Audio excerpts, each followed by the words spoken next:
Янчев. Ямуков върна назад. Грешка. Гранден към Маркиньос. Сега хубаво подаване към Тодор Янчев. Тодор Янчев сам срещу вратаря. Янчев 1-0 за ЦСК. Един от най-бързите голове в българското първенство стана в този момент. Тодор Янчев в 29-та секунда дава преднина на отбора от София. Наистина страхотно начало за гостите. Грешка в отбраната на Сливен при изнасянето на топката от страна на Ямуков. Много хубаво подаване. Първо на Елият Гранден към Маркиньос, след това имаше подаване и към Тодор Янчев, капитана на ЦСК. Успява да открие резултата още в 30-та секунда на двобоя. Сливен ЦСК 0-1. Какво начало за ЦСК?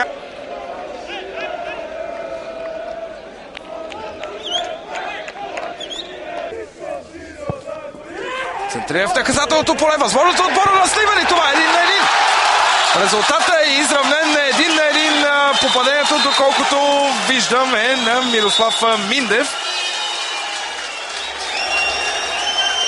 Поредна грешка в отбраната на ЦСК след статично положение. И така резултата е изравнен. Точно така, Мирослав Миндев, капитана на Сливен, е автор на попадението в 14-та минута, след като ЦСК поведе с 1-0 с попадение на Тодор Янчев в първата минута. Сега Миндев успява да изравни. Ето още веднъж центрирането в наказателното поле и от близка дистанция. Миндев направи необходимото да не пропусне. Виждате грубата грешка на двамата централни бранители. 18-та минута на срещата. Сливен ЦСК 1-1.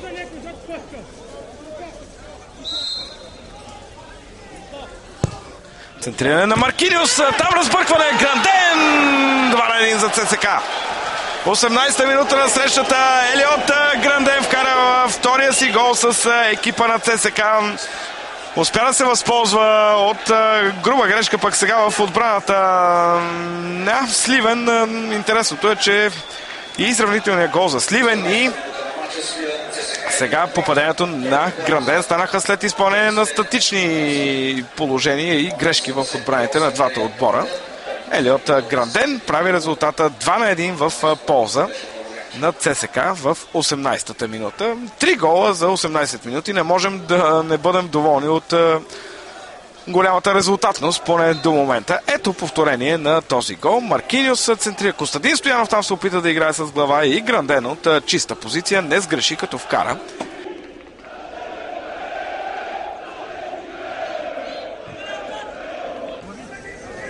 Румен Трифонов ще изпълнява за ЦСК. Трифонов, остро центриране, 3-1 за ЦСК. Автор на попадението Апостол Попов в 26-та минута. Сериозна преднина за ЦСК още в 26-та минута на срещата. Асистенция на Румен Трифонов след центрирането от фаул в дясно на атаката на ЦСК. Ето го центрирането. Апостол Попов от чиста позиция. Просто нямаше как да пропусне Апостол Попов в този момент и разстреля с глава вратаря на домакините Тодор Тодоров. Петър Стоянов. Стоянов центрира в наказателното поле. 3-2. Автор на гола е Мартин Ковачев. Интригата отново се връща. Страхотен матч на стадион Хаджи Димитър. Мартин Ковачев прави резултата 3-2 в 29-та минута на двобоя. Отново след статично положение отбраната на ЦСК беше преодоляна и Мартин Ковачев направи резултата 3-2.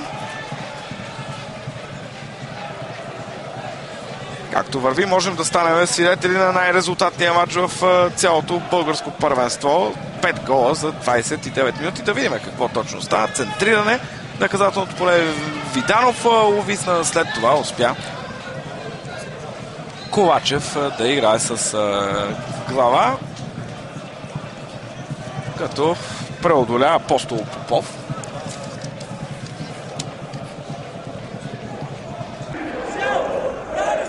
Сега Платини успява да вземе топката, опитва да намери Маркиниус. Маркиниус излиза само ще вратаря. Маркиниус изстрел. И това е нов пропуск на Маркиниус.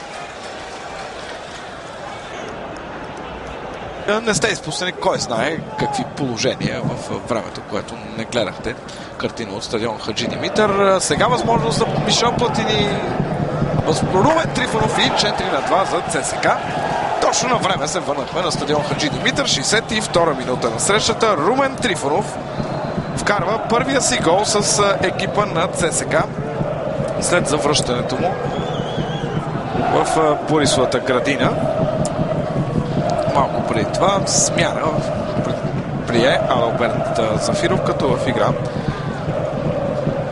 влезе Спас Телев. Ето още веднъж гола на Румен Трифонов след асистенцията на Мишел Платини.